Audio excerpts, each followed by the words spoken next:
This is going to be really fun. Okay, so, hey, Quinton, what would Timon say if he knew that he was on the Patrick Labyorteaux with Patrick Labyorteaux? Patrick Labyorteaux with Patrick Labyorteaux? What is this, some French gig? Do I need a baguette? From the heart of Hollywood, it's the Patrick Labyorteaux with Patrick Labyorteaux. It's the Patrick Labyorteaux, Patrick Labyorteaux. He's the one you gotta know. Tonight's episode, Quinton, Flynn. Patrick Labyorteaux, he's the one you gotta know.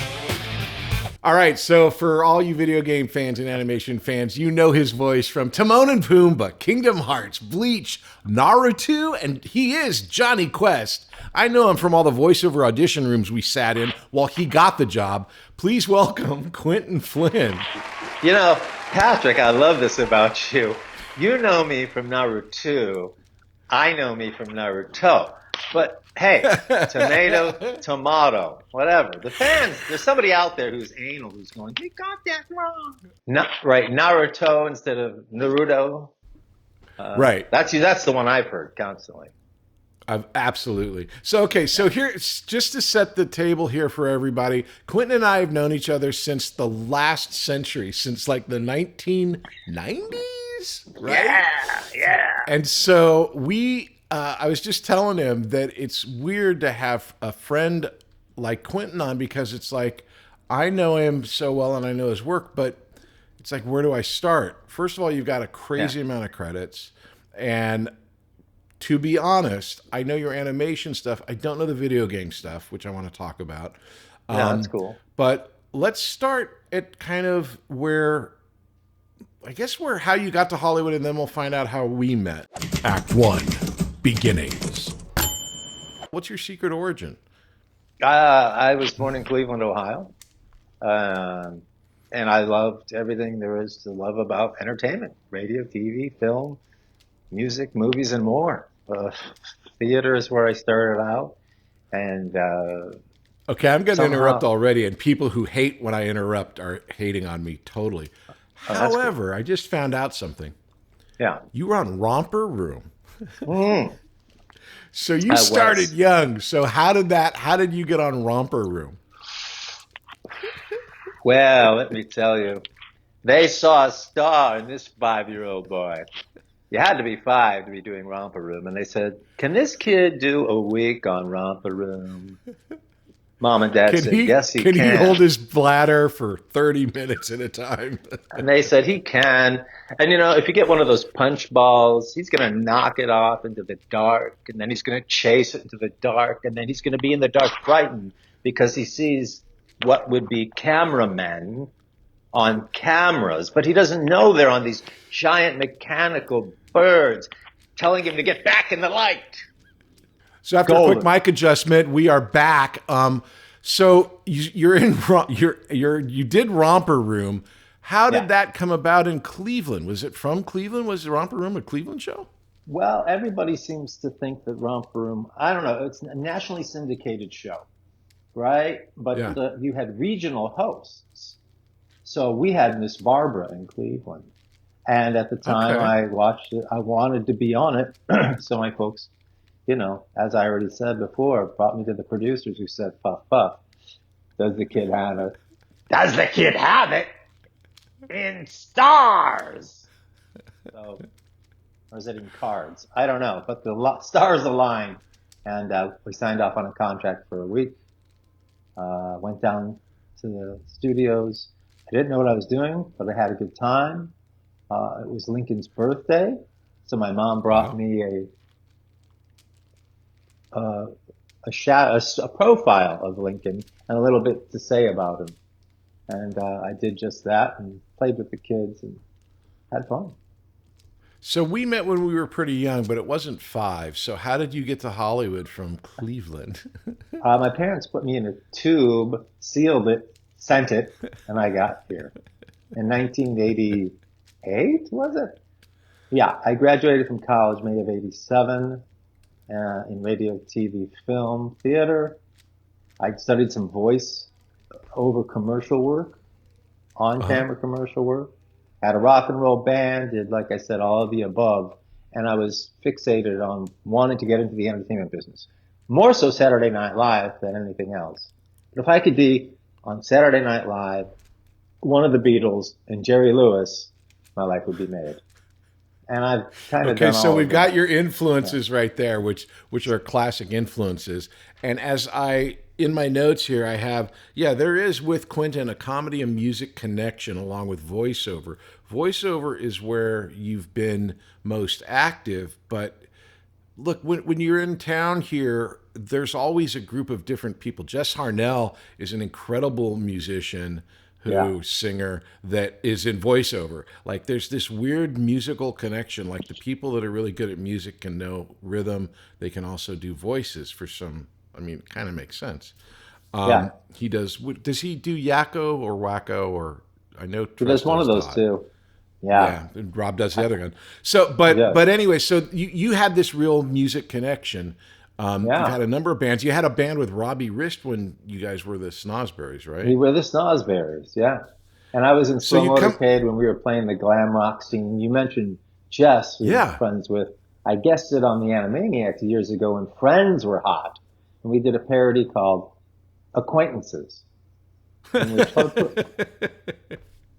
I played Joey. And of course, what's his Italian friend on the show? Joey. Matt LeBlanc. Joey is the Italian. Joey, Friend. Oh, how Matt. you Yeah. doing? Yeah, How how you you doing? doing? Yeah. So those two I played in Acquaintances, and that was a lot of fun. I don't know if that's where Jess and I met, but we spent a lot of time together. He's a great singer. Yeah, Yeah, Jess you're right. Harnell. Apparently, if you're interested, Jess Harnell, I think was sued or had a stop order from Steve Perry for singing because he sounds too much like Steve Perry. He's got a band called Rock Sugar, which they do these like mashups of songs, Yeah. like "Don't Stop Believing" and "Enter Sandman." Anyways, it has Yes. nothing to do with us, but he's amazing, Jess Harnell. We're gonna So cut you that come to out. Hollywood, yeah, Cut probably that cut right it. out. Yeah. When you come to Hollywood, that's a pretty bold move. I was born here, but you're coming from the Midwest to Hollywood. You're in the music scene. You're landing right as the Sunset Strip is exploding. Voiceover for our age is like it's beginning. Yeah. What was that time like for you? What came first, the music or the voiceover, or how did you find voiceover? Well, my cousin, Franklin Shano so how you doing? He wanted to move to Hollywood to be in the Sunset Strip, in the Sunset scene, because he was a headbanger of a bit. And I was in a band with him, and he's like, "Cuz, I'm moving to Hollywood. You want to help me?" I'm like, "I don't know." My dad is chapping my hide to get a job. I had already checked out New York. I checked out Chicago. I thought, yeah, I'll help you out. And so it turned into a permanent vacation. I had a couple of leads on actors in town from Cleveland. I met with them. Again, this is a very Hollywood story.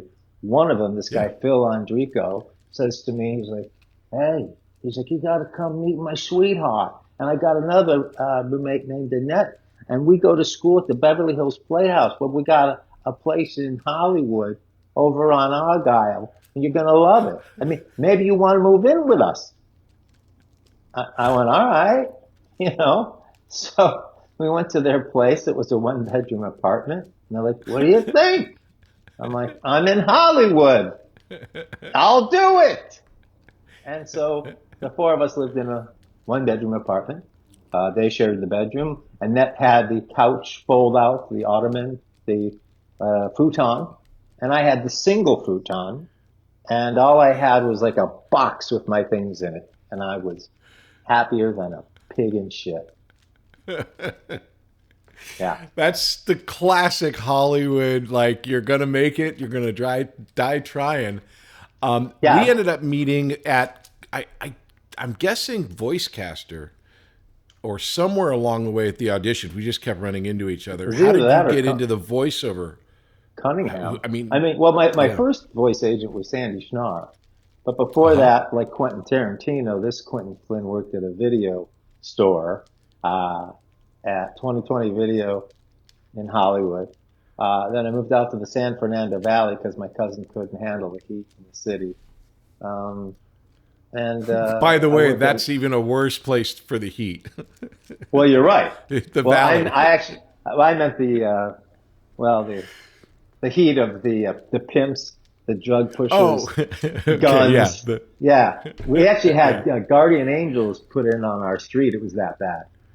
So I believe it's called crime and not weather. Oh, you're right. Yeah, not climate, but crime it. And crime it. Yeah, and you got to live it and love it. So he moved us out. He said, "We're moving out to the valley because you're spending all your time over at your girlfriend's apartment in West Hollywood, who's got a sweet pool. I'm dying over here." All right. So we moved out to Woodland Hills, and I transferred to and got a job at Warehouse Entertainment. Okay. Why does that figure in here? Yeah. I don't know why. How'd you get into voiceover? Okay. We're getting into voiceover. I'll tell you that. I took classes at the time because you need a steady paycheck, right? So that was my, that's what I was doing. And I took Bob Bergen's animation character voiceover class that I saw in, I think it was Dramalog at the time, right? Yep. And it was a great class. He was my mentor, and he had said to me, Quinton, he said, you've got everything it takes to do this. I highly encourage you to move forward with this. And I said, okay, Bob, thanks. And I joined an improv group called the LA Connection. I had a rock and roll band. I had my steady job. And my girlfriend pulled me aside and she goes, hey, why don't you pick one thing? Nail it. And then branch out from there. Those other things aren't going anywhere. Right. Well, I think the voiceover thing might be the right thing for you. What do you think? I went, maybe. So I did just that. I made a demo with Mary Lynn Wisner. Yep. She gave me a letter of referral, put it in an envelope with my then headshot, resume. My brother did the artwork for my audio demo that we produced, put it on a cassette, threw that in an envelope, and I looked and found the top. I think there were about 15 to 18 agencies for voiceover at the time. And I went to every single one of them. Half of them just blatantly rejected me. Of the other half... That's the classic move. Classic move. The other half said, get back to me in like 6 weeks or 6 months. And then the other few took my envelopes, but it was a chance meeting with a woman on an elevator who got off at the same floor as I did. We had this lovely chat, and she walked down the hall into this office before I did, asked if I could hand in my envelope for representation. I said, sure. Well, it turned out this was Sandy Schnarr Talent, and I had just met Sandy Schnarr. So it was just very natural, just the same way we got on and get on. The chemistry was there. I didn't have to force anything. And they were looking for my voice type at the time.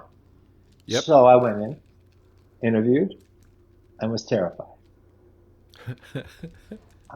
They had me read copy in the booth, and I'd never taken direction before on 6 or 7 pieces of copy in a row in an intense situation with somebody who wasn't smiling.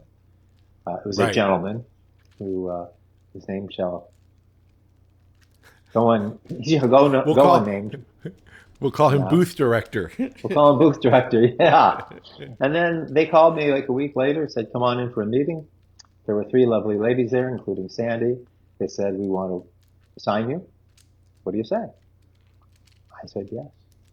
And I signed with them. That was the beginning of a 4-year relationship. We'll be back after these messages. Hey there, my name is Patrick Labyorteaux, and I play an actor on TV. And I also have this acting school called Working Actors School. And what we do there is we teach people to act using Zoom. So you can take an acting class with me and with a person in Connecticut, in Florida, and San Diego all at the same time, thanks to the miracle of Zoom. And I'm very excited to announce that we have a brand new class called Adult weekly class. Now, what is that? Now, that's a class that'll meet every Wednesday at 5:30 p.m. Pacific, and you come in and you have an hour-long acting class with other students. It's very, very simple, very, very fun. So if you've ever wanted to be an actor or try it or just mess around, these classes are great. So the adult weekly class is going to be every Wednesday at 5:30 Pacific. Now come and check it out. It's going to be really fun. Go to workingactorschool.com. Check out the website. You can sign up for the class there. If you need any other information, there's a phone number and an email on the website. You can get it there. And we would love to have you come and try. Talk to you soon.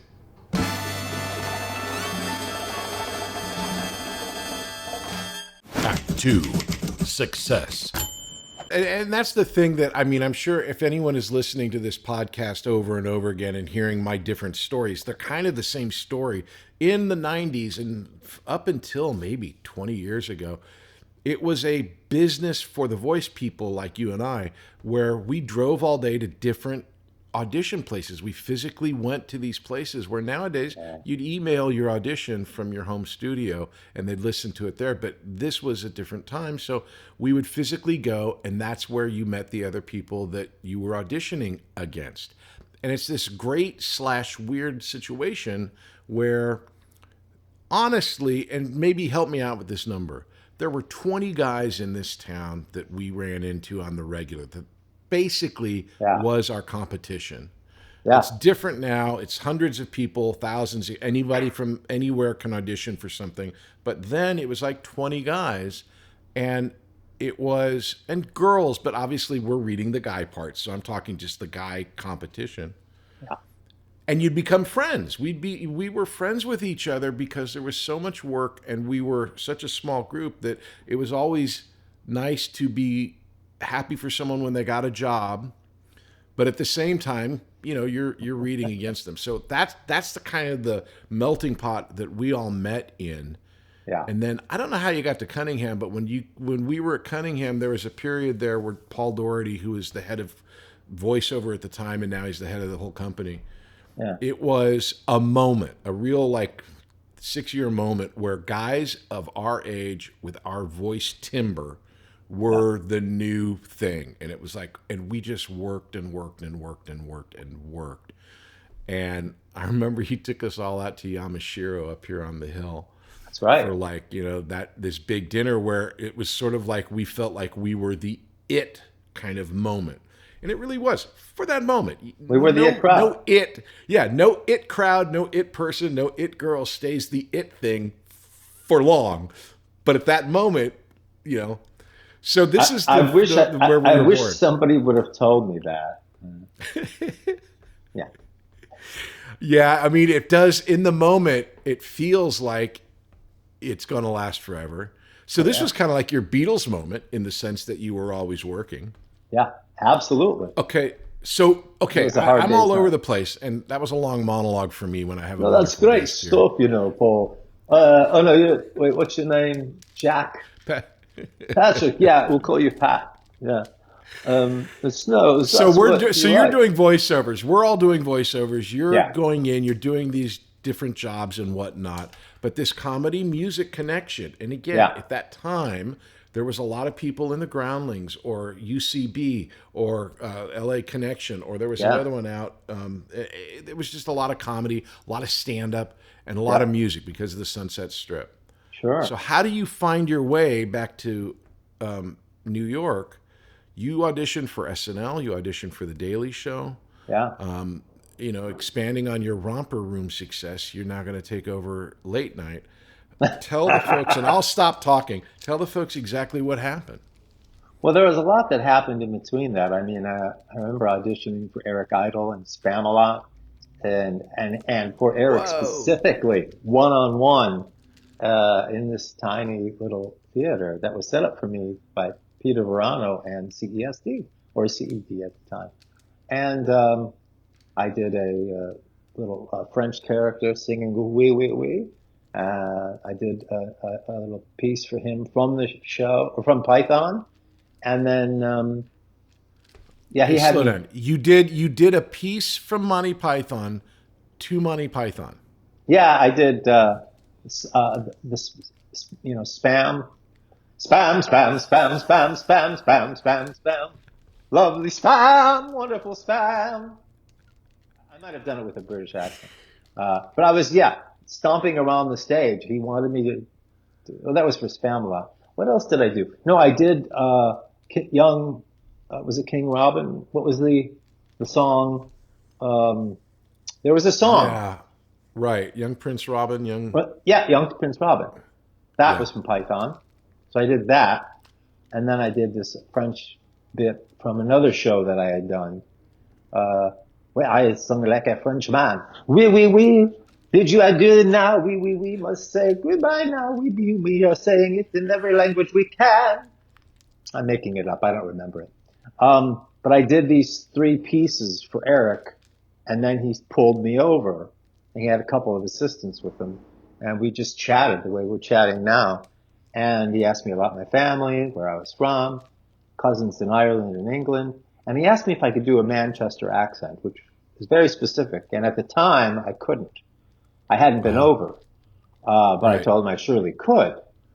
And probably did the Liverpudlian accent, which is not far away.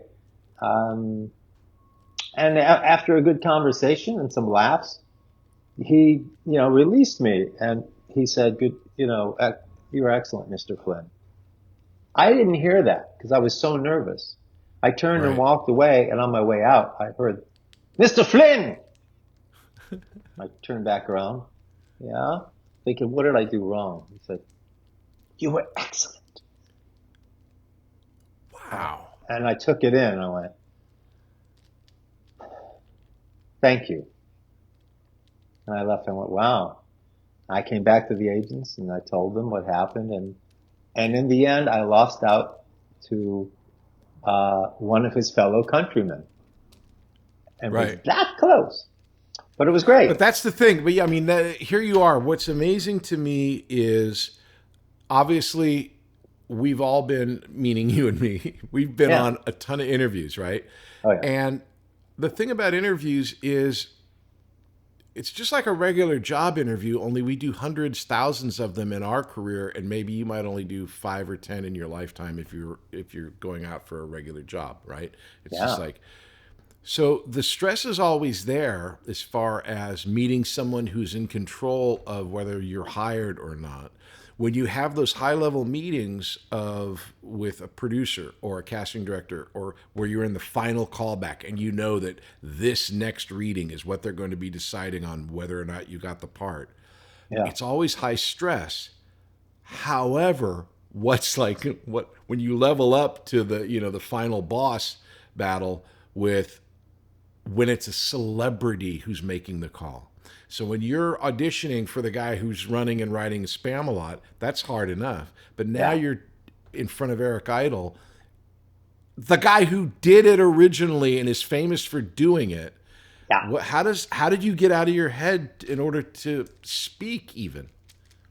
That was tougher than performing, and it came after performing. It would be easier for me to do it today. I could say that. At the time, I just did the best I could. I tried to be as present as possible, but I did feel like I was playing catch up with the words coming out of my mouth, because at that time, I wanted to say the right thing. And there is no right thing. The right thing is whatever comes out of your mouth at the time. But I was trying to be a mind reader, and I was trying to fill in the blank and entertain and come off as composed. So it was a tough thing to do. But that's what happened when I auditioned for The Soup, formerly Talk Soup. The Daily Show, they had me audition with an Irish brogue and then just my normal accent. And I grew up doing impressions, so I didn't know what my normal voice was. Patrick, for many years, I didn't know who I was. I do today. I'm comfortable in my own skin. And then SNL, I got the audition for Saturday Night Live through working with a beautiful and wonderful writer named Dan Beats, who was one of the first writers for the National Lampoon magazine. And then wrote on the first 5 seasons of Saturday Night Live. Later would go on. Did you say, wait, Dan with a D or Ann? Ann Beats. Ann. Okay, great. The legendary Ann Beats. Yeah. The legendary Ann Beats, who early on dated Michael O'Donoghue, who was one of the writers for National Lampoon.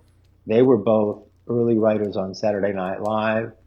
The first piece on Saturday Night Live was Michael O'Donoghue teaching English to John Belushi. To the Wolverines. Yes. Yeah, you got it. Yeah. And he was the Dark Prince of comedy. I mean, they're legends. If you see the Saturday Night Live movie, they're both in it. I mean, absolutely. Yeah, and the same with Drunk, Stoned, Brilliant, and Dead. They're all over that book. And there was another book called was it Stupid and Futile Gesture? I'm probably getting the title wrong, but they did a biopic on it as well as a documentary that featured them. Well, Ann was one of the award-winning writers on Saturday Night Live in those first 5 seasons. She left. She started Square Peg. She wrote that, as well as a number of other things. And by the time she and I connected, she was doing a show called Saturday Night Live in 5, which was her take on, producing talent who would be writers, creators, talent for the industry. And she went around the room asking people what they wanted to do. And she got to me and I said, I want to be on Saturday Night Live. Nobody else said that. And I thought, what are you doing here? Right. And she's like, well, really? And God bless her. God rest her soul. She's passed.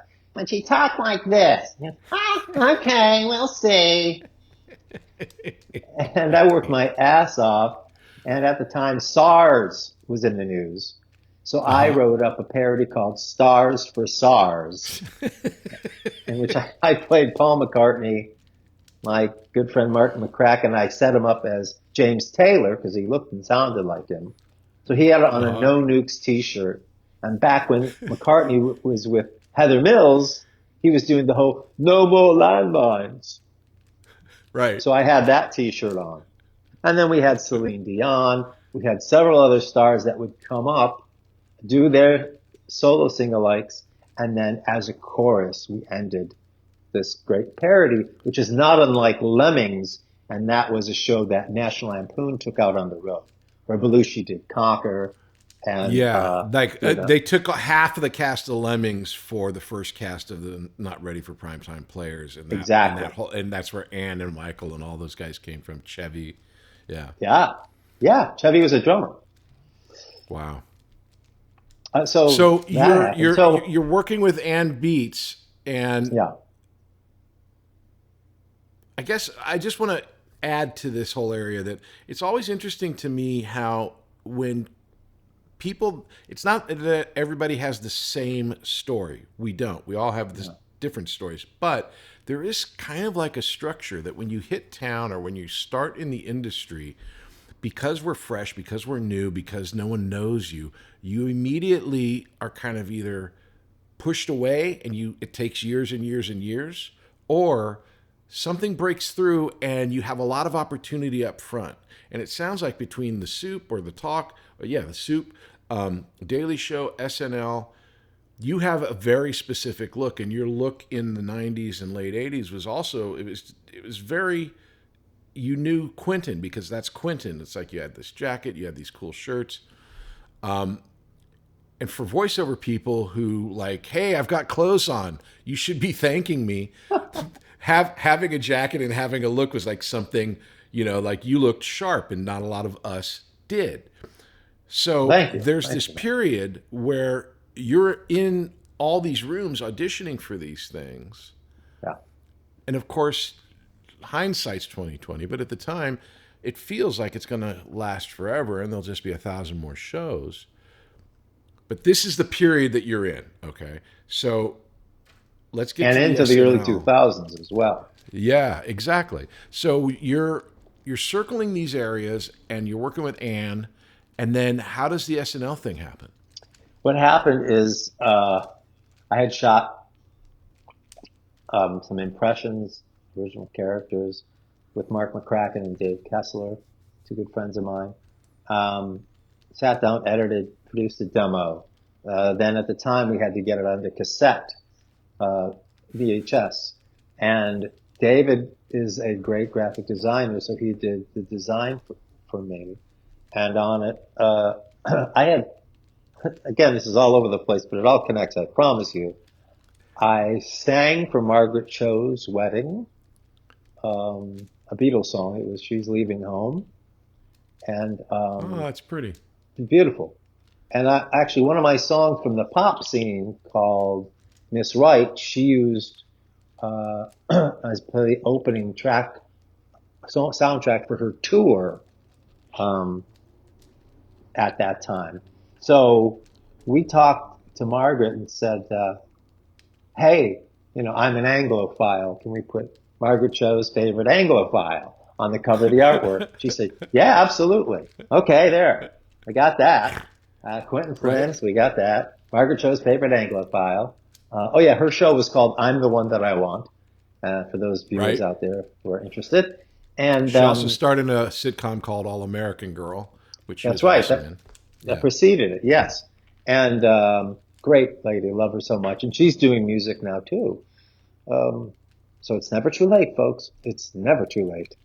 And through another friend, I got a referral through Molly Shannon, who was very nice to put in a good word with the people at SNL. So we sent the package in, and of course Ann Beats, because she's a legend and she knows them all. Yeah. Between those three ladies and the legwork that I did, we submitted a package. And Mike Shoemaker, who was at SNL at the time, looked at it and really liked it. And he loved a character I did called Danny O'Day, Ventriloquist Dummy Detective.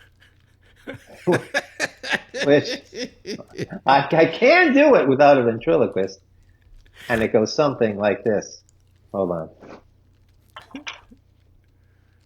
Hey guys, what's going on?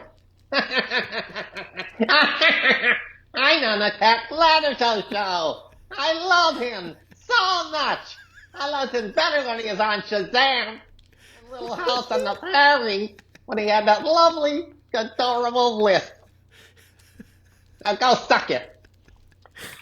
So, anyway. It's so funny and creepy all at the same time. That's the idea.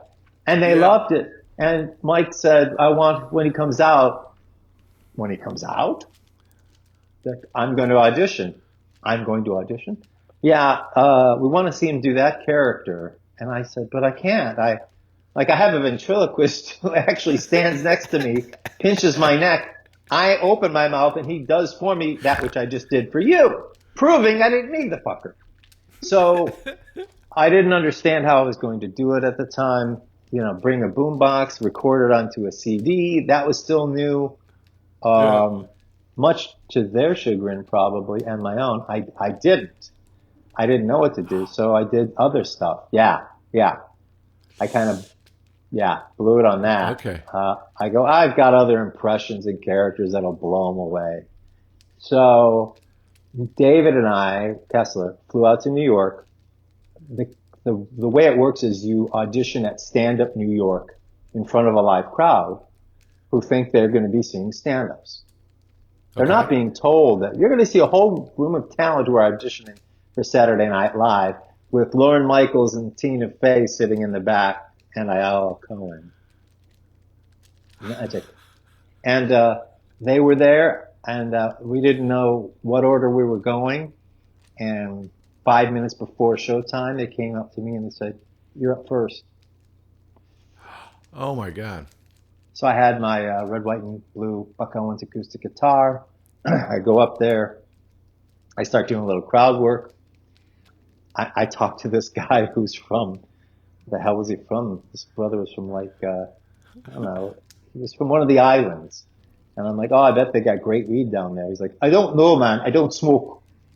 I go, that's helpful. So suddenly I'm not everybody's favorite. I'm not Don Rickles. And I'm not feeling like Robin Williams at the moment. So I got to go right into my act, no matter what anyone does, just do your act. And I did my act. And later I went downstairs to use the bathroom, and I ran into Lorne Michaels. And he Oh my said, God. Had you met before the audition, or this is the first time you're face to face? first time I'm face to face. Uh-huh. And he goes, good job. Good job. Thank you. And I later would tell that story to Ann Beats, and she said, oh my God, that's like getting a blessing from the Pope. I'm like, really? It didn't seem like much to me, but okay.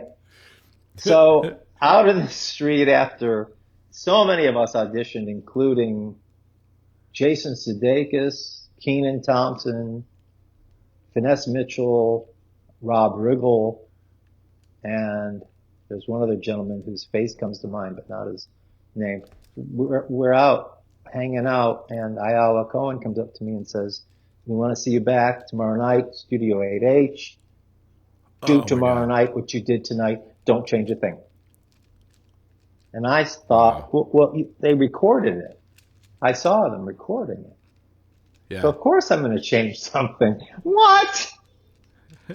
If I could go back to that, Quinton, they go, first of all, they wanted Danny O'Day. You didn't give it to him.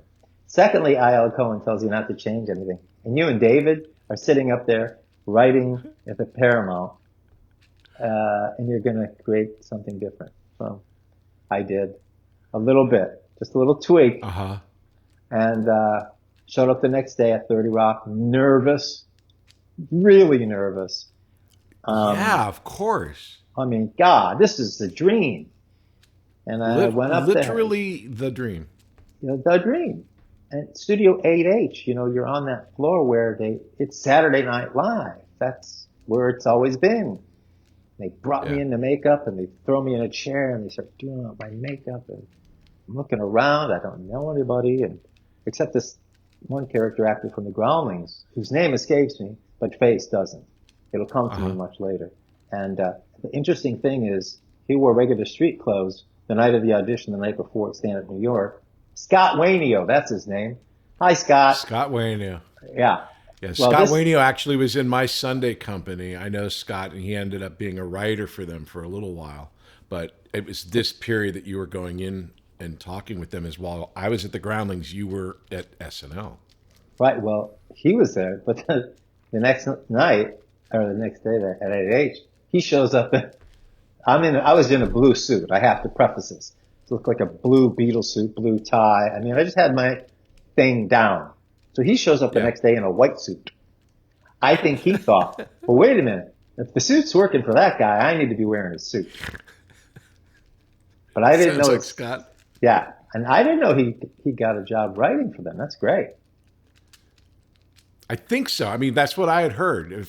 He did write for him, but I mean, 1,000 people write for SNL, and you never know what's going to happen. Shoemaker's now running Seth Meyers' show, so he's still. I mean, yeah. But okay, so this is a moment that every comedian dreams of. When I was at the Groundlings, I wanted to be getting the SNL. In fact, in my group, there was Anna Gasteyer, Chris Parnell, a lot of Chris Kattan, Sherry O'Terry, right before me is Will Ferrell. So it's like, it was the, like, oh, I want to get, I never did. I can only imagine, because the legend is you go up to 8H, you're told to do your bit, and that no one will make a sound or laugh at all, and you have no idea what's happening. So how does that, what was that like compared to real life? They brought me into the studio. They're miking me up. I went on to home base, which is where all the hosts, you know, do their thing. It's also the same stage that I'd seen Richard Pryor and Andy Kaufman, George Carlin, and Steve Martin on, and the red drapes behind you. And the director was putting on the love and whatnot and setting me up, and he's looking at me like I'm looking at you. He goes, okay, you'll see over my right shoulder to your left, there's a long table. And there's Lauren and Tina and the gang, and they're kind of in the shadows, but you'll see them there. They're not going to be saying anything. They're not going to laugh. So pay no attention to them whatsoever. Just work your act Just do it. Work to the camera. Play the room. Pay no attention. Just do your thing. Relax. It'll be okay. At least that's how he looked when he was saying it to me. He was very kind, and I was very nervous. But I'm thinking, I've seen other auditions. I saw where Carvey had fun with Lovitz, and Phil Hartman had fun. Carvey was improvising with somebody else. I'm thinking, surely some magic moment's going to happen like that for me. And as sure as shit, it didn't. It was crickets. And one of the characters I did, called Comic Book Guy, I would have cut. I don't know why the two other writers, Ann and David, didn't say, get rid of him. He's not funny. He's terrible. But the other impressions were solid, and the other characters are good. Now, what do you think? I'm just talking shop because I don't know. Yeah. With the combination of the live performance the night before, and then this dead room performance, but on home base at 8H. Yeah. Do you think they know you can perform and get laughs with an audience? So that's taken care of. So now, do you think it was a stress test to see how you do because it's a live show? Do you think that they want to make it uncomfortable so they can see like how you perform under stress? That's an excellent question.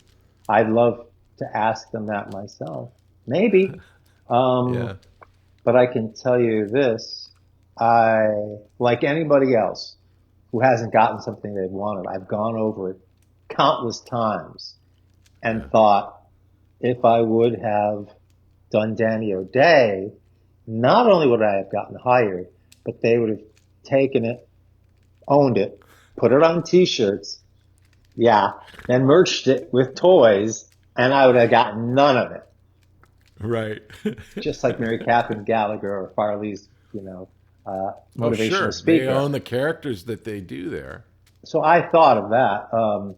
But I also thought, had I gone to Groundlings like you and Anna and Chris and all the rest, that I really would have been set up for success and my writing might have been better and I might have been in a different place. But that said, Ann Beats told me that year, Quinton, don't do it. You're too much like Jimmy.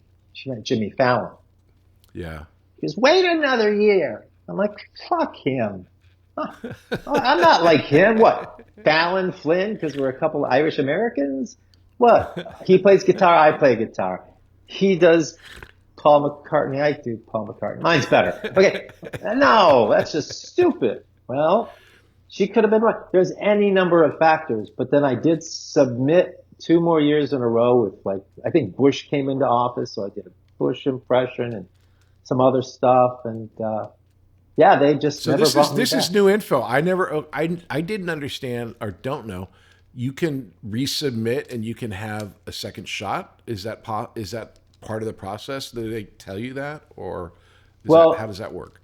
I don't know if anybody's going to tell you, but yeah, it is possible. I mean, Jason Sudeikis didn't get hired the year I was there, but the year after he was, and he was hired as a writer. And then he went that I know that they sometimes will hire you as a writer with the understanding in their head that they're going to bring you in as a performer later. Yeah. But they just want you around to see what's going on, and then they add you when they're. And but so you can. So you do the thing for 8H. So you leave 8H. I'm sure it's like any traumatic experience. You don't remember anything. You don't know where you are. You can't imagine what's happening. What's the process? When were they supposed to call, or when were you supposed to find out, and how did you find out? That's the part I'm having trouble remembering. Yeah, I get it. I don't recall. I wish Ann was alive so I could call her. David is. I could call him. I don't remember how I found out I didn't get it, but I was crestfallen. I just was crestfallen. And I did to myself, which many artists do, beat myself up, self-flagellation. I should have done this. What if I would have done this? I could have done this. I should have done. Why didn't I? I remember thinking, I sent them this material. They've already seen me do that, so I need to do new material. No.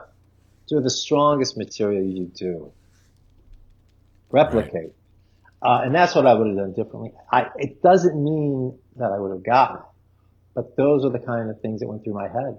And then I did some other shows. I did a great show with a guy named Mike Hatton, who was another Ann Beats show.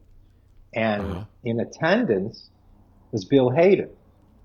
Before Bill Hader was Bill Hader. Yeah. And we had a nice chat afterwards. He was one of my friends, along with a couple other fellows, and I thought, who is this lanky, quiet, odd man? Interesting guy. Yeah, you never know. Kind of professorial type.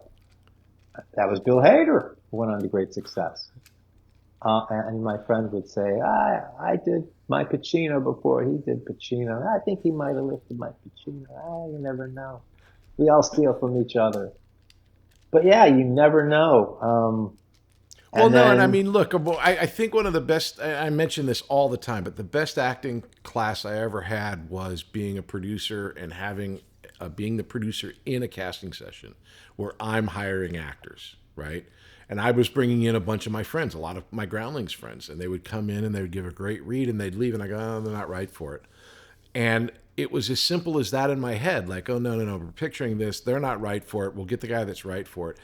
And meanwhile, as an actor and as someone that, I mean, it's like we're figuring out 58 different sub scenarios where it's like, oh, if I'd only done blank, when the reality it's like, oh, well, no, you weren't right at that time, or maybe it was the Jimmy thing. But the fact that you were in 8H, I think is there. The rest of it is just literally like such slices of, infinite possibility. You never know, in the sense that it's not like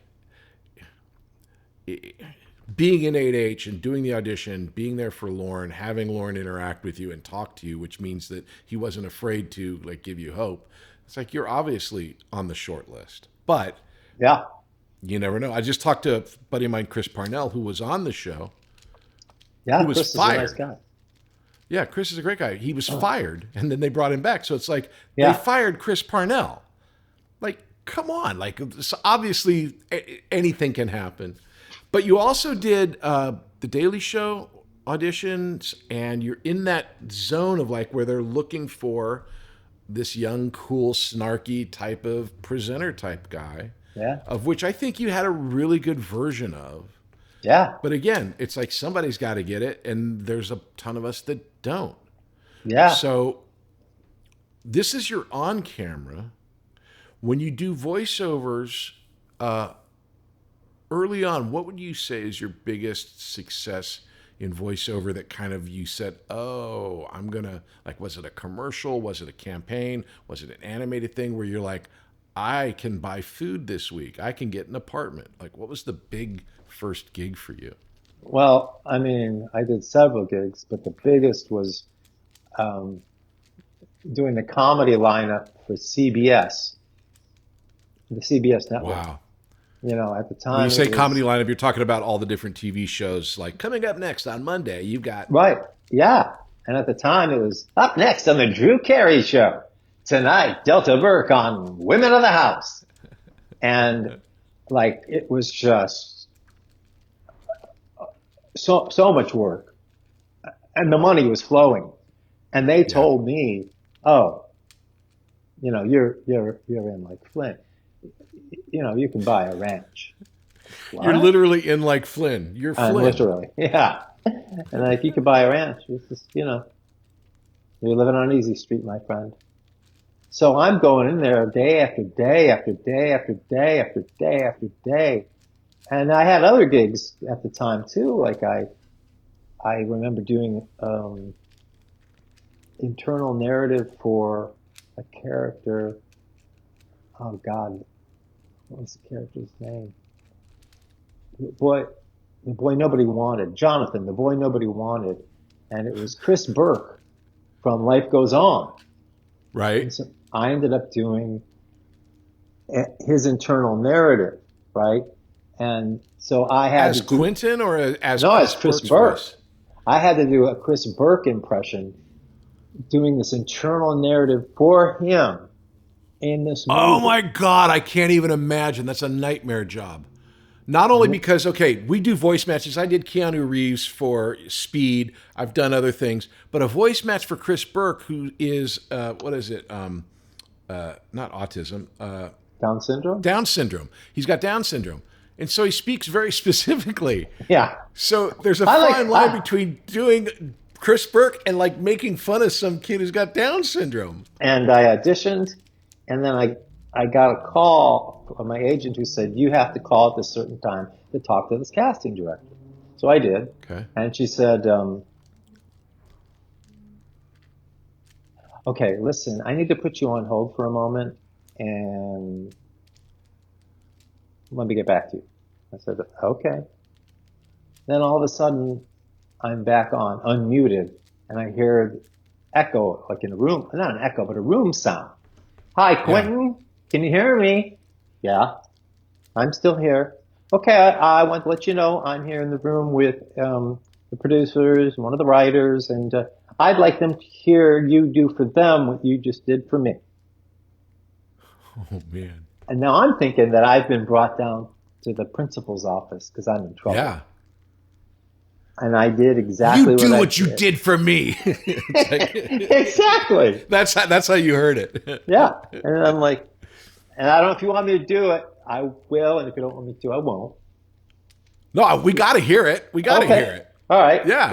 Let me Context is everything. We know exactly why you're doing it. Okay. So I said,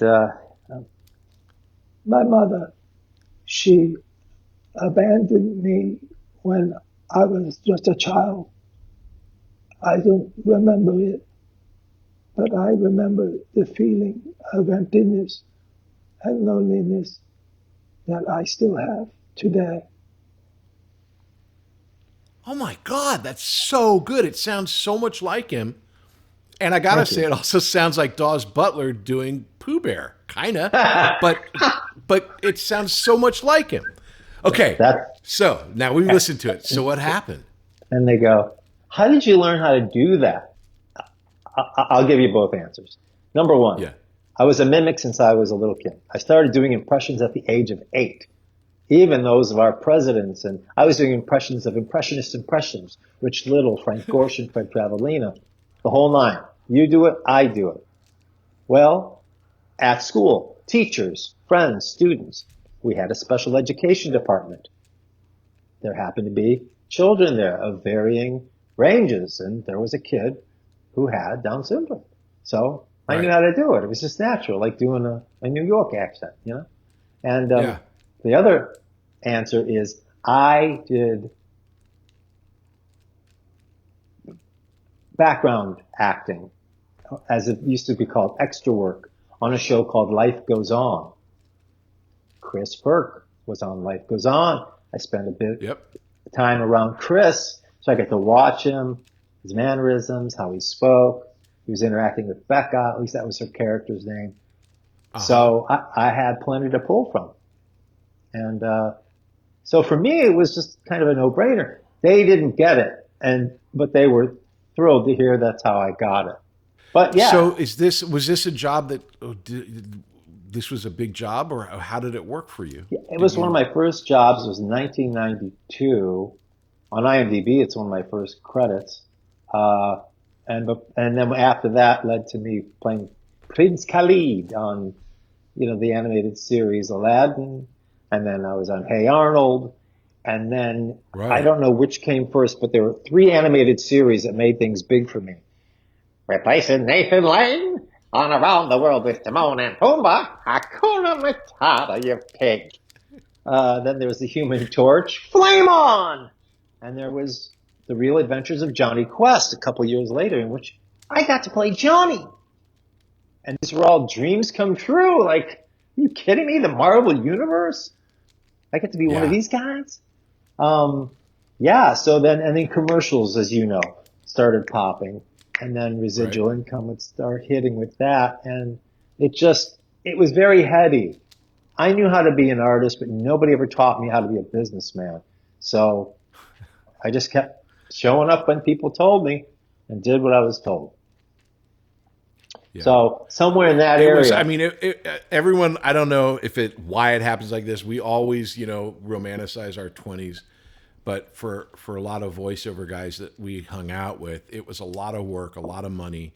And I think more than anything, even more than the money, what we miss and what I miss is that sense of I'm getting up and going to work today and getting to do something crazy in a booth, which like you for CBS was like obviously the Tiffany network. And so you guys were paid union rates and everything. I was over at WB, which is a new network, and so they had kind of like a cut rate plan. Still amazing money, don't get me wrong, but the idea is that you go in and with the promos, if there's a promo for tonight on the Wayans Brothers, there's the 30-minute, the 60-minute or 60-second, 30-second, 60-second.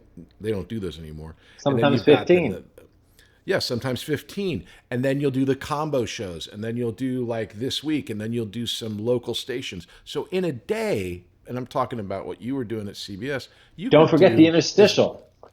Right. Exactly. We'll be right back after these messages. You can finally, at the end of the day, do 25 to 30 promos on a regular day, which for you, they're paid individually. For me, I was paid by the day. Still made great money. Right. But, Don LaFontaine is the classic guy. He drove around in a limousine because he didn't want to bother driving. And they just drove him from studio to studio where he would make $30,000, $40,000 a day just doing promos. But he was the legend. So you're doing all of this work. I just want to interrupt. I can't speak for Pat, but I never made that kind of money. Make no mistake, ladies and gentlemen. With all my respect, I don't think you did. I'm not saying you did, but Don LaFontaine did. And his limo said DLF1. Yeah, he was in a class all of his own, along with Ernie Anderson. Yeah, Ernie Anderson, Paul Thomas Anderson's dad was on the Love Boat. That's right. There's a funny story with Don LaFontaine. My wife, who was the producer of JAG, which is where we met, she was the post-production supervising this one recording, and the recording was what we called the Saga Cell when we went to NBC, from NBC to CBS. They added this Saga Cell, which was kind of like an explanation. So you're watching the show, and at the very beginning, you hear an explanation of what this show's about, because it was Top Gun and Few Good Men. And so they tell the story. It's like, on a storm-tossed carrier at sea, Harmon Rabb Jr. crashed, and now he fights in the courtroom to defend the righteous and fight for the laws of the sea. And then it goes dun dun dun dun, dun and goes off. Well, the guy that does the voiceover is Don LaFontaine, right? Wow, yeah. Now, Don Bellisario, who is the producer, writes this Saga Cell, spends about 2 weeks writing it to make sure that it's exactly what he wants. And Tina tells the story where Don LaFontaine comes in. I don't know if he said this. I'm putting this in her mouth. Tells the car to keep it running. Walks in, does the read, one read. It's perfect, and he walks out, and then that's it. I mean, that's the one that you hear on all the episodes is this read, because he's so good at it. We'll be back after these messages. Hey there, my name is Patrick Labyorteaux, and I play an actor on TV. And I also have this acting school called Working Actors School. And what we do there is we teach people to act using Zoom. So you can take an acting class with me and with a person in Connecticut, in Florida, and San Diego all at the same time, thanks to the miracle of Zoom. But we also teach kids. We have a great class called the Youth Weekly class that's every Tuesday at 5:30 p.m. Pacific time. And it's for kids. It's for like 10 to 17. And we have a great group of kids right now, and it is ongoing. So if you know someone that wants to get into acting and has never done any acting but would love to try, why don't you have them try starting off with Youth Weekly? Just go to workingactorsschool.com and check us out. It's Youth Weekly every Tuesday at 5:30 p.m. Pacific time. Act 3, present day. One of the areas that I never did break into was video games, which, you do a ton of. So you're doing Timon, Pumbaa, you're doing all these great animation shows. I imagine the break-in was you auditioned for a video game, but how do you get into video games? And what video games are you known for? Well, I auditioned for it, and the first game I booked was something called Monkey Island. And I played a character named Mr. Fossey. And there are some gamers out there who know him. 3-foot, where you going? Get back here. Anyway, it didn't make any sense to me because games prior to that didn't have voiced characters. And eventually they would be playable characters and then non-playable characters. So that's where it started. And then I did some parody game of X-Files called X-Fools. It was just the beginning. I remember doing Pirates of the Caribbean. I played Gollum in Lord of the Rings. Yes, I'm precious. Whoa! I played Mary in the same game. Then we did The Italian Job, which was a version of the movie that was a version of the 60s movie. It was the Matt Damon movie, which was a version of the Michael Caine movie. So they were sticking with movies for a while, and then suddenly they started with a real original, game series. And somewhere in there, I auditioned for this character named Raiden for Metal Gear Solid 2. So it would be part of the Metal Gear series, which I knew nothing about. I wasn't a gamer. Chris Zimmerman, Salter, auditioned me and said, she had directed me quite successfully and lovingly in the Johnny Quest series. So with this, I came in and she said, well, he's not as young as Johnny. So place his voice somewhere between Johnny's and yours. So I took Johnny's here and Quinton's here. Then Raiden, who's a rookie, is probably about here. And that's where Raiden started. And so I ended up booking the job. And little did I know, it would go on to become a very popular franchise globally. Kingdom Hearts. I don't play Metal Gear. I don't play video games, and I've heard of Metal Gear. Before we get into the other stuff, can you tell us when you are acting in a TV show or a movie, there's a camera and you have other actors. When you're doing a voiceover for animation, you might be alone in a room, but you have a script, and then you might be acting with another person, and then like a year later you get to see it because it takes that long to do the animation. What's the process for a video game? Because you've got branching storylines, and how long does it take? It depends on the game, honestly, and it depends on how big your role is. And if you have a small role, you may be in and out inside of a couple hours, usually alone. But on a series like Metal Gear, at least for all of them that I did, I was working with the cast, so it would usually be me and another actor or actress. And really, they would do a cast reads for them, not just by yourself. That's great. Yeah. The Kingdom Hearts series, in which I play Axel/Lea, always me alone in a booth, never with any of my cast members, which is a shame. I think every other video game I've ever done has always been alone. So it's kind of odd.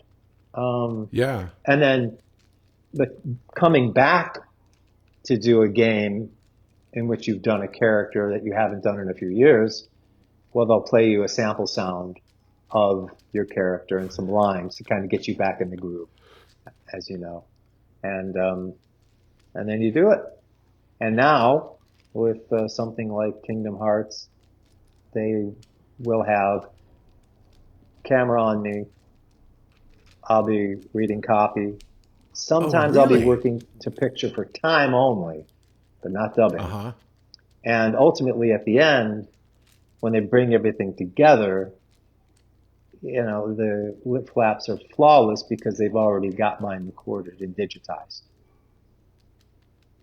That's amazing. So let's say, okay, so take one of your biggest video games where you're like the most you've worked on it. How long does it take to make one of these premiere video games for you? Well, for the Metal Gear Rising Revengeance, I remember doing 8-hour days with an hour for dinner.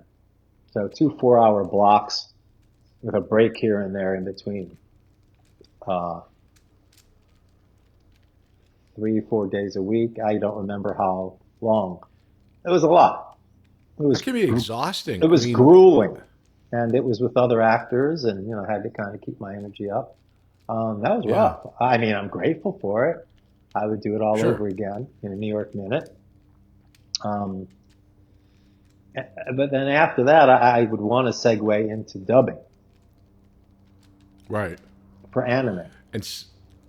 Okay, so you've conquered voiceover, you've conquered the video games, and now anime. Commercial, animation, promo. So my son loves anime, and all his friends love anime. And so if you don't know what anime is, because you're old like us, it's Japanese cartoons, which they're obviously in Japanese, and so they hire English-speaking performers to re-voice the characters. So how did that happen? Is that just, again, another audition, or did someone recommend you? Or another audition. I mean, that's the weird thing. I think the last animated series I was doing was called My Life as a Teenage Robot, in which I played this character, Sheldon Lee, who I based on Jerry Lewis. Jerry Lewis had the kid he always played. Oh, ding! I was helping with the thing, and then I was touching Mr. Labyorteaux's shirt, and I stained it.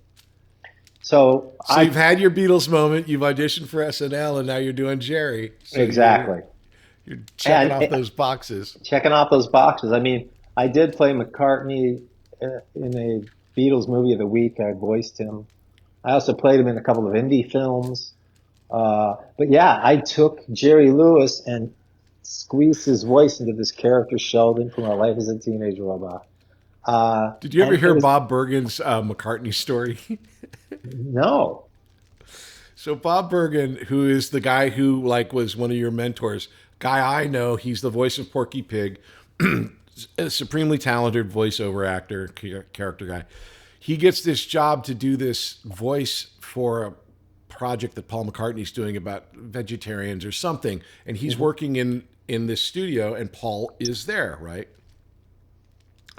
And he ends up in the kitchenette with Paul McCartney, and Paul McCartney and him are just kind of shooting the shit in this kitchenette, which is bizarre to begin with. He's telling this story. He tells it way better than I'm telling it. And at some point, Paul is doing an animated voice, and Bob goes, "Have you ever done an animated voice before?" And he goes, "Well, me and the band did the movie, Yellow Submarine." And Bob said with a straight face, he goes, "Oh, you were in a band?" What, as a joke? As a joke. And Paul McCartney was like, "Yeah, the Beatles."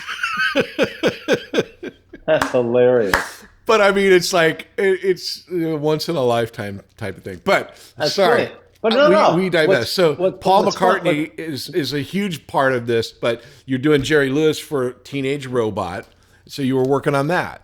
Yeah, and I did Sheldon and at least 50 plus other incidental voices, character voices during a 3-season run, which was a ball. But to be fair, if Paul told Bob he voiced himself in the Beatles movie Yellow Submarine, he'd be lying, because the Beatles never voiced themselves. That's a little fact. Wow. That's a Beatle factoid. I may have gotten the story wrong as far as him voicing it, but that's how it kind of came. I don't want to. Sir Paul McCartney, he knows better than I do. But go ahead. I know better than he does. Yeah. Sir Paul, I know better than you do. I mean, you might have been on something else, but you didn't do anything for the Beatles, except at the end when you sang All Together Now. That's true. So I went back into animation to get back into video games, to suddenly find myself auditioning for something called anime, which is Japanese animation dubbed into English. You know, the earliest stuff I remember as a child was Speed Racer and Kimba the White Lion. And I ended up actually booking the voice of Speed Racer for a Geico commercial out of the voice caster. Oh man, that's so cool. So there's another Trixie, dream I imagine. The bridge is out. Yeah. So yeah, I ended up auditioning for and working in lots of different anime series, including Initial D and Zatch Bell, and Blood Plus. But the most popular would be Naruto, in which I play Aruka Sensei, and Bleach, in which I play Cone, which is one of your son's favorites. Hey, Joe. Yeah. We actually have a new video game that's just dropped, and season 3 of 1,000-Year Blood War is happening right now. So, yeah. So there you go. And that dubbing in terms of anime is where you have to not only be an actor, but have the musical, rhythmic chops to be able to go along, chase the picture, squeeze things in. Sometimes because elongate Japanese, or tighten. their lip flaps are saying words obviously that aren't English, but it's a weird type of transition because it might take 1,000 Japanese words to say what it takes an English word to say too, or vice versa. So you'll have to do all the timing differently. Yeah. And the intention too. That's the other thing about when you watch good anime is, it's one thing to have a voice. It's another thing to give a good performance where you're performing. Okay, so let's talk some generals here. You've got these different buckets. What would be your favorite? And it doesn't have to have any monetary reason. Yeah. What would be your favorite voiceover thing overall? Voiceover job that you've done that you'd like go, man, I would do this all day long, every day. Well, there was a series I did called I'd Kill for You on the Investigation Discovery Channel. And I loved that. There was something about doing that narration. Is that one of those where you're whispering a story about how a husband kills his wife? Yeah. Usually it would be because a woman set him up. Women of course are cruel. You've got to watch your back or backs, and they used to set guys up all the time. But yeah, it was a lot of that. Although mine, I did have a little of a hint of warmth or humor in a slightly sarcastic way sometimes. But I played it pretty straight. Why was this your favorite out of, I mean, come on, from Timon to Bleach to all of these things, this was the favorite genre? Storytelling. Okay. Yeah, it's great storytelling. I mean, it's fun to get into. And I don't know, maybe it's because I get to use my just root or bass voice for it. Right. It's telling a story, and it made a lot of people happy, you know. I guess a couple that's other it. quick questions here. Yeah. First one is, now we'll go to the financial. Don't need the numbers. What was your most profitable job that you ever had? I tell the story about me being a tag on all of the DiGiorno stuff because I read the line that was, it's not delivery, it's DiGiorno. And I did like one session and it played for like 8 years. And so I was on all those commercials. So what was your this was a golden goose? Wow. Well, it would have to have been 6 months of the CBS Comedy lineup. That was huge. In terms of like a standout moment, I was one of the pigeons in a Nissan ad that appeared in the Super Bowl. And oh, that's cool. These were cool. These pigeons were like soaring, and they were speaking. And I fashioned mine after Slim Pickens from Dr. Strangelove. And so it's like, woohoo, come on now, let's make a mess. And we were literally, instead of shooting bullets, we were shitting all over these cars. Yeah. So that was fun. I think that's okay. So then, yeah, go ahead. You think? Go ahead. No. Answer. No. That was kind of a stellar spot because everybody wanted a Super Bowl spot at the time. Right. But yeah, the big money gig was CBS. I find it fascinating that, that's true. Fascinating that Who is global. the best? You get to work with all these different actors. Who would be your favorite? I guess favorite's not fair. I guess biggest star. Have you ever worked with a big star in any of these sessions? Yeah. Who would you put up there as like, I couldn't believe I was working with blank besides me? Well, I was going to say Patrick Labyorteaux, obviously. Can I list a few? Of course. It wasn't just one. James Coburn. Nice. Tim Curry. Oh, I love Tim Curry. Yeah. Ron Perlman. Wow. Kathy Ireland, if you remember her, supermodel from Sports Illustrated, played my girlfriend for 2 episodes of The Fantastic Four. And balloons go up, for good reason. What you're doing. And she was lovely. Who else? Martha Quinn. She was fun because she was an MTV VJ, so it was just exciting to be around her. Yeah. Gosh, who else? I'm sure there's plenty of people I'm leaving out. We'll be back after these messages. Hey there, my name is Patrick Labyorteaux, and I play an actor on TV. And I also have this acting school called Working Actors School. And what we do there is we teach people to act using Zoom. So you can take an acting class with me and with a person in Connecticut, in Florida, and San Diego all at the same time, thanks to the miracle of Zoom. Now, besides classes, I also offer a one-on-one session. It's an hour just between you and me working on a particular piece of material, whether it's for an upcoming audition or maybe you're working on something and you need to have that breakthrough moment. These are really, really fun, and they're really, really great because they're really personalized and intense in all the good ways that intense can be. So if you're working on something, if you want to break through, if you want to have a one-on-one session where you're not working with other people, this is the way to do it. All the information is in the classes page on workingactorsschool.com. Act 4, questions.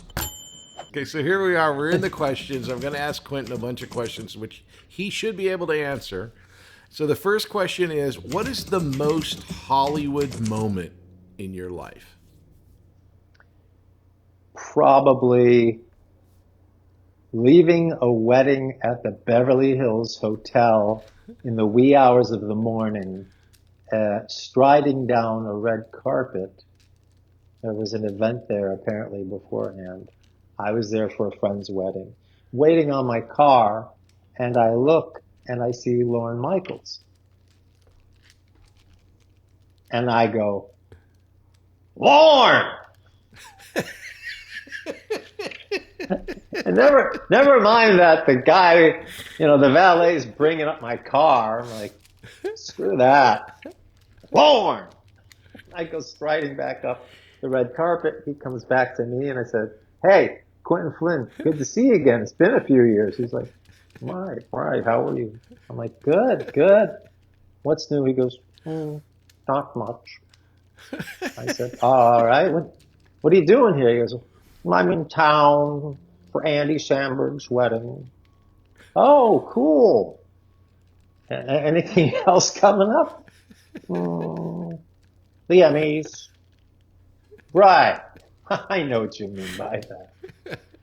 He goes, and what's going on with you? I said, well, you know what? I've been touring a lot, the United States and abroad, doing conventions, doing a bit of comedy. inspiring, educating, entertaining fans. You know, that's my gig. And yeah, it was good for you. It's good to see you. I said, you too. And at that moment, I'm thinking it's 2:33 in the morning. I want to ask him, like, hey, you want to go in and hang out at the bar? But it's 2:30 or 3 in the morning. Why are we both having this moment? And I go, all right. And he turns to leave, and I said, Lorne. He turns back on and says, yes. I said, I'm going to be your next Phil Hartman.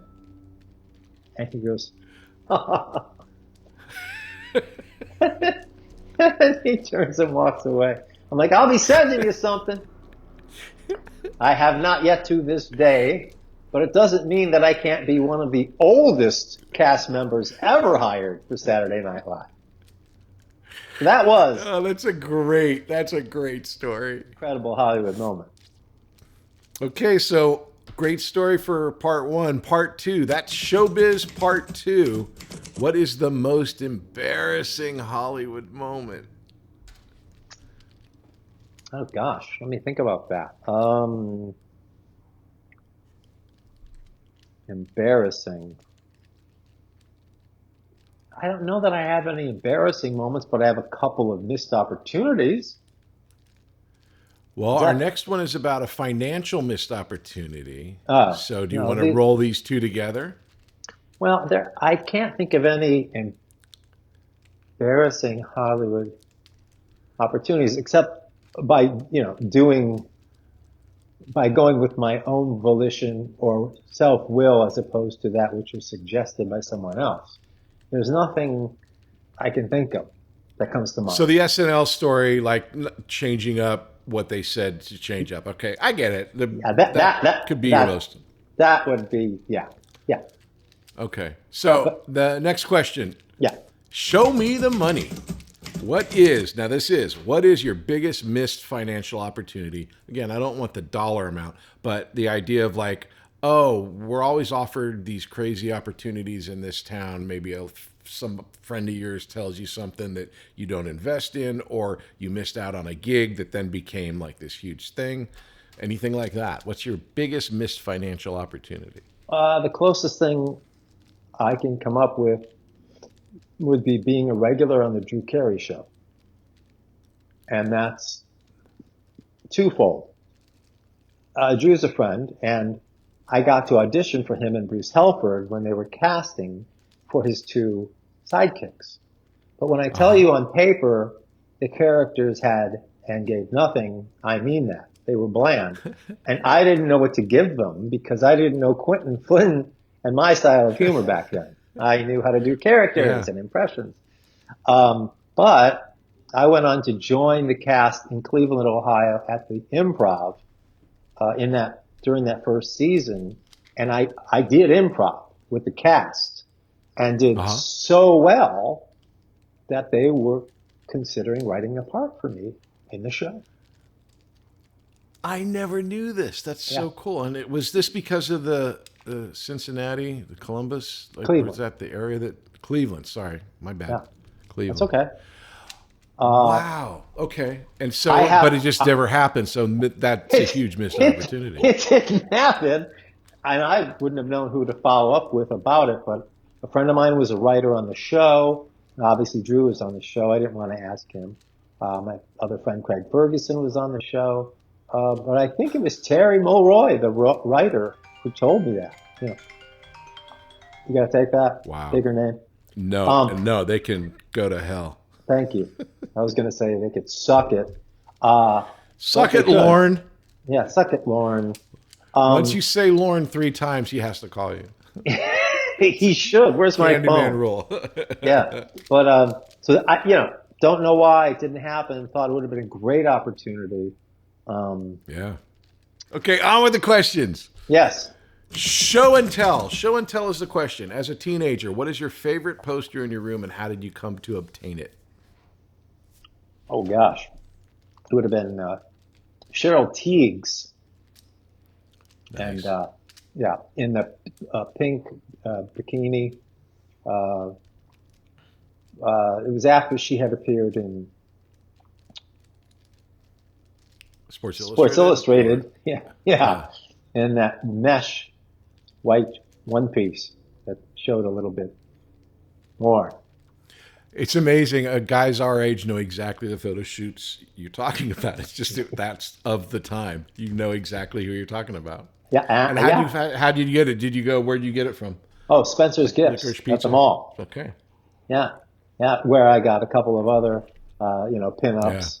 Yeah. And other than that, it would have been like Beatles and Zeppelin posters. But, Show Teach was it, man. And the fact that my parents let me put it up was a big deal. That shows the type of. I had one other guest say that his mom bought him the Farrah Fawcett poster, and it was like, wow, that's a classic one. All right, Sheaux Down. What is the best thing you've ever done, and then the worst thing you've ever done professionally? Like, what's your favorite? Because everybody who's got kids, it's like, well, my children are the most amazing things. It's like, no, not that. I'm talking about business. Yeah. Best thing I've ever done? I don't think I've done it yet, to be honest. Okay. Yeah. Although it'll come to me, I'm sure. I can give you a top thing I did. Well, what's the first thing that comes to your mind as far as like what's like your favorite piece of work that you're like really proud of? Oh, that's tough. I guess it would be in which I played a movie called My Dinner with Jimmy, in which I played Paul McCartney, talking to the lead singer of the Turtles, whose name is Howard Kalin, who I actually ended up knowing in real life. Wow. Because Howard wrote the story. It started off as a short story about him and Jimi Hendrix. It was called My Dinner with Jimmy. And I think Rhino Records wanted to expand it. They were also into production. So they expanded it. He included their trip to England when Happy Together was at number one. Right. And they met the Beatles as well as Hendrix. And Sgt. Pepper's was out. So there was a scene in which the Turtles came into this club, and Harold and Paul, McCartney and Kalin are sitting at a table going back and forth. What's fascinating is the actor who played Howard was none other than Justin Henry, who was this little boy in the movie Kramer versus Kramer with Dustin Hoffman and Meryl Streep. So he's a young man now. And we had to sing a song called Justine that was written by Don and Dewey. Problem is, Justin didn't do his homework, didn't know the song. I'm sitting in the corner really trying to teach him the song. It's not happening. And we go about our business, and I get a call from the director, Bill Fishman, and he says, "Hey, you're really great. You really seem to know your way around a studio." And I was talking to Howard, and he'd like to go into the studio with you to record Justine, because that way we're going to just dub it in between you and Justin for the movie. Yeah. I'm like, wow. So I'm going in the studio to sing with one of the Turtles, as one of the Beatles, as Paul McCartney with Howard Kalin. So, yeah. And so that was, not only was that unbelievable, but it got better when Howard said to me, "You've really got talent. You've really got to stick with the singing thing." Wow. So that's a highlight right there. Eric Idle, Lorne Michaels, and Howard Kalin, they get them as your agents. And so what's the worst thing, the thing you don't want anyone to know about? What's the worst thing, worst project, worst performance, worst anything that you've done? Oh, gosh. Worst? I got to think about it. I'm sure it'll come just like that one did, because I've really enjoyed everything I've done.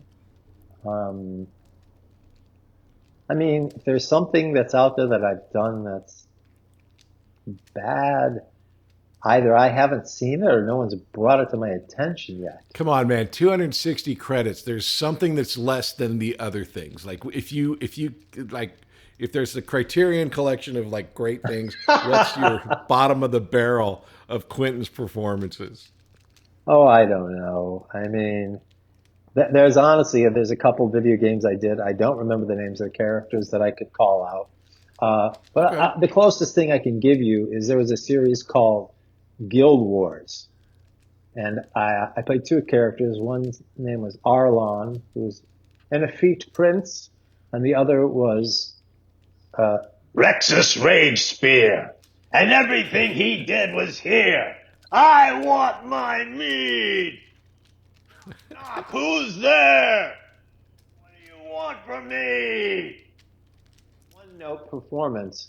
And halfway through the session, they said to me, would you like a break? Perhaps some tea? And I said, Yeah, yes, please. so I don't think I'm blew out going to your get any voice. awards for, character arc. Okay, it took me a while because you are very healthily in love with your own performances, but yes, we got a good one and a bad one. Okay, I mean, Showdown. No, we just did Showdown. No show. What part did you want but didn't get? what part did I want but didn't get? I guess SNL is Well, probably the SNL best example. Yeah. But I will also say, I was up for, well, remember the animated series, The Tick? Yeah. Okay. What was the character? Was it Mothman? Is that it? Yeah, Arthur. Arthur. Mothman. Right. Yeah. And he had to be replaced. And I think it was originally Mickey Dolenz. And Yes. it was by all accounts mine. And then suddenly they went with another actor. I think not gonna Townsend say- Coleman played the Tick, didn't he? Yes, he I think did. that was him. Yeah. Okay, so final question. Show me some love. What is your favorite performance of mine?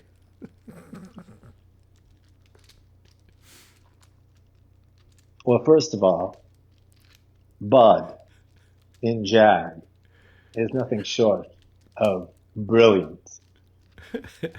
I also have to classic. say, it's a classic. I enjoyed you as Ram Very good. And Heather's Sweeney Sweeney. in Heathers because there was a vulnerability to your character that nobody saw. I mean, he was an ass-kicking Irishman. He was a character coming to terms with his own sexuality. Yeah, look, first of all, you had to deal with that jackass Christian Slater. I didn't like it either. Shut up. He should have died, not you. And also, I liked you in Shazam. The classic were- performance. Yeah. What was your last? Was it Sherwood? Was that your last name? Damn, Smallwood? you're good. Billy Sherwood. Yeah, Sherwood. It was Sherwood. Yeah. And you had a brother who Errol he was Flynn, okay. Robin Hood should know. It was Yeah. Sherwood for Yeah, it us. was sure. Yeah. I thought it was Sherwood. And you also, your brother pissed you off at one point, and he said he was going to play ball with you, and you didn't care, and you walk off and go do your own thing. But I loved how you hung off the cliff, and you made it look like it was a dummy, but it really wasn't Yes. a dummy. It was, No, I in did my own fact, stunt. your own stunt. And the fact that there was an actor in there, his last name was Doughton, I believe, Jim Doughton. Uh-huh. He went on to be in a little movie called Animal House. Yeah, that's one of the fun experiences where I was researching. I wanted to pull a clip because I had a story about the Shazam thing, and you go on YouTube and you find it, and I'm watching it. And I'm like, holy shit! My guy who played my brother was the guy Brad, I think, in Animal House. The Soch or the Marmalade. Yeah. Greg, wasn't it Greg? Preppy. Right, Anyway. Greg. That's it, Greg. Yeah. Yeah, but see, it's because of you and your starshine that it rubbed off on him. He had a little glitter on his coat when he went into audition, and he happened to get Yes. Animal House. Everything in Hollywood is based somewhere around me. Epilogue. We're here in the epilogue now for the show. You participate in conventions and stuff. So where can people Flash find Thompson! you and greet you? Flash Thompson. You were the Flash. I'm a big No, fan. I was Flash Thompson. I was in Spider-Man. I played Flash Thompson. Absolutely. Exactly. Flash Thompson, Spider-Man, dickhead. But where can people find you, dude? Do you do socials? Do you just do conventions? Where can we find Quinton? And get his autograph? Instagram at QuintonFlynn.1. I'm sorry, Instagram at QuintonFlynn1. And Okay. then X at Quinton Flynn. We'll have all the links in there, so you can be reached by socials. Okay, What kind of? Do you have any conventions coming up? I do. I'm going to be in Fort Myers, Florida. I believe it's April 5th, or maybe it's the 6th. Okay. Anyway, it's out there. I'm also going to be in Texas later in April, and then I've got some other stuff coming up in the coming months. In August and September, I'm happily going to be in Wales and Ireland. Sweet. Maybe Now, when you go to those, switched what around. is it that brings you there? Is it a particular show, or do they want Quinton just for all the different things, or is it? How do you get there? I mean, what brings you there? Besides, I don't know. It's because of my characters, Raiden from the Metal Gear series, and okay, Kingdom Hearts, and League of Legends, and, maybe Silver it's the your Hedgehog. wide. Well, Okay. there's like 5 or 6 top characters. Silver the Hedgehog, Right, and exactly. Sonic. So then, basically, it's like Cone. just a classic. You're a great voiceover guy. Excellent. Thank you. All right, man. Thank Thank you for doing this. It's so great to hang out. man. Ladies and gentlemen, the amazing Quinton Flynn. It's the Patrick Labyorteaux, Patrick Labyorteaux. He's the one you gotta know. Hey, everybody. Thanks for listening. I'm really, really glad you're here and checking out the podcast. It is an audio podcast wherever you get your podcasts. It's a video podcast over on YouTube or on Spotify or wherever you get the video ones. All of my socials are Working Actors School on TikTok, on Instagram, and on YouTube. Please check us out. If you want any information about the school, it is at workingactorsschool.com. We've got classes going on all the time. And again, thanks for listening, and we'll see you next time. It's the Patrick Labyorteaux, Patrick Labyorteaux. He's the one you gotta know.